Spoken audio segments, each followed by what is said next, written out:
Breaking news असां share कयूं पिया। हैदराबाद में ज़मींदार के बंगले में क़त्ल थियल नीगर महमूद के क़त्ल केस जी ॿुधणी मॉडल क्रिमिनल ट्रायल कोर्ट ॿिनि जवाबदारनि जी ज़मानत वारी दरख़्वास्त रद्द कंदे खेनि पुलिस हवाले करे छॾियो। हुसैन ऐं हसन मक्सी उबूरी ज़मानत जो मुद्दो पूरो थियण ते पक्की ज़मानत लाइ अदालत में पेश थिया। अदालत जे हुक्म ते कासिमाबाद पुलिस ॿिन्ही जवाबदारनि खे अदालत मां गिरफ़्तार करे वरितो। ब्रेकिंग न्यूज़ आहे अवां सां शेयर कयूं पिया।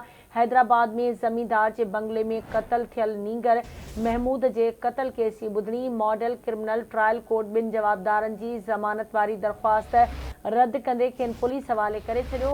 हुसैन ऐं हसन मक्सी उबूरी ज़मानत जो मुद्दो पूरो थियण ते पक्की ज़मानत लाइ अदालत में पेश थिया, जॾहिं त अदालत जे हुक्म ते कासिमाबाद पुलिस ॿिन्ही जवाबदारनि खे अदालत मां गिरफ़्तार करे वरितो।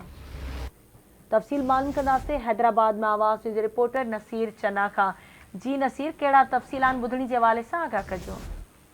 जी बिल्कुल, मॉडल क्रिमिनल ट्रायल कोर्ट ज़मींदार के बंगले में मुबैना तौर क़त्ल थियल नीगर महमूद मलाह वारे केस में ॿिनि जवाबदारनि जी ज़मानत रद्द करे खेनि पुलिस हवाले करे छॾियो आहे। ज़मींदार हुसैन मक्सी हसन मक्सी पूरी ज़मानत रद्द थियण बैदि पक्की ज़मानत लाइ अदालत में पेश थिया। First additional district and session जज तस्वर अली राजपूत की अदालत ॿिन्ही भाइरनि जी जेका पक्की ज़मानत मंज़ूर करण बदिरां जेका पूरी ज़मानत उहा रद्द करण जो हुकुम ॾिनो।